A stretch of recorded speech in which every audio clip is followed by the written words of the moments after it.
Sunrisers ফ্র্যাঞ্চাইজির মালকিন কাব্যা মারানকে নিয়ে এই মুহূর্তে তোলপাড় গোটা দেশের ক্রিকেট। আইপিএলের রেশ কাটতে না কাটতে এবার বিদেশি লিগে এক পাকিস্তানি ক্রিকেটারকে কিনে চরম বিতর্কে জড়ালো সানরাইজার্স। জল্পনা উঠছে, তবে কি মুস্তাফিজের মতোই শেষমেশ বাদ পড়তে হবে তাকে? আর এই তুমুল বিতর্কের মাঝেই অবশেষে মুখ খুলল খোদ বিসিসিআই। কি বলল বোর্ড? চলুন জেনে নিই আজকের ভিডিওতে। পুরো ঘটনার সূত্রপাত ইংল্যান্ডের দ্য 100 লিগকে কেন্দ্র করে। এই লিগে সানরাইজার্স লিডস দলের মালিকানা রয়েছে ভারতীয় ফ্র্যাঞ্চাইজি সানরাইজার্সের হাতেই। আর সেই দলের হয়েই নিলামে পাকিস্তানি স্পিনার আবরার আহমেদকে কিনে নিয়েছে তারা, তাও আবার ভারতীয় মুদ্রায় অন্তত 2.34 কোটি টাকা দরে। লিগ বিদেশি হতে পারে, কিন্তু দলের মালিক তো ভারতীয়। তাহলে সেখানে কেন একজন পাক ক্রিকেটারকে নেওয়া হবে? এই নিয়েই এখন সমালোচনার ঝড় উঠেছে সর্বত্র।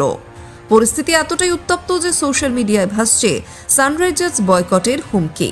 এক্স বা টুইটারে হু হু করে ট্রেন্ডিং হচ্ছে #ShameOnSRH এবং #BoycottSunrisers-এর মতো হ্যাশট্যাগুলি। নেটিজেনদের অভিযোগ, এই সিদ্ধান্ত নিয়ে জাতীয় আবেগকে চরম অবহেলা করেছেন কাব্যা মারান। ট্রোলিংয়ের মাত্রা এতটাই মারাত্মক পর্যায়ে পৌঁছায় যে বাধ্য হয়ে সানরাইজার্স লিডসের এক্স অ্যাকাউন্টটাই বন্ধ করে দেওয়া হয়েছে। গোটা দেশ যখন সানরাইজার্সের মুন্ডপাত করছে, তখন এই বিষয়ে কি বলছে ভারতীয় ক্রিকেট বোর্ড? বোর্ডের সহসভাপতি রাজীব শুক্ল অবশ্য এই বিতর্কে মাথা গলাতে একেবারেই নারাজ।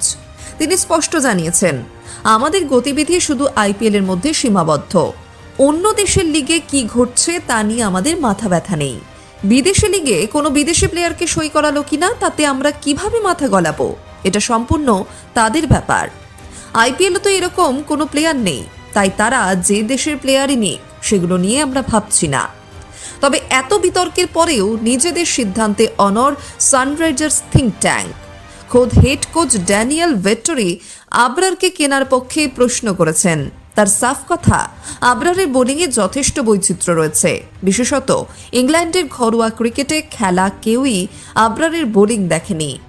নিলামে বিদেশি স্পিনার অনেকেই ছিলেন, প্রত্যেককে নিয়েই আমরা চিন্তা ভাবনা করেছি, কিন্তু আমরা প্রথম থেকেই আবরারকে দলে চেয়েছি। দলের স্ট্র্যাটেজিতে আবরার অত্যন্ত গুরুত্বপূর্ণ। সব মিলিয়ে আবরারকে কেনা নিয়ে এখন জলঘোলা তুঙ্গে। বন্ধুরা, কাব্যা মারানের এই সিদ্ধান্তকে আপনারা কিভাবে দেখছেন? ভারতীয় মালিকানার দলে কি পাকিস্তানি ক্রিকেটারের খেলা উচিত, নাকি ভেট্টরির ক্রিকেটীয় যুক্তি সঠিক? আপনাদের মূল্যবান মতামত অবশ্যই নিচে কমেন্ট করে জানান। দেখা হচ্ছে পরের ভিডিওতে। ধন্যবাদ।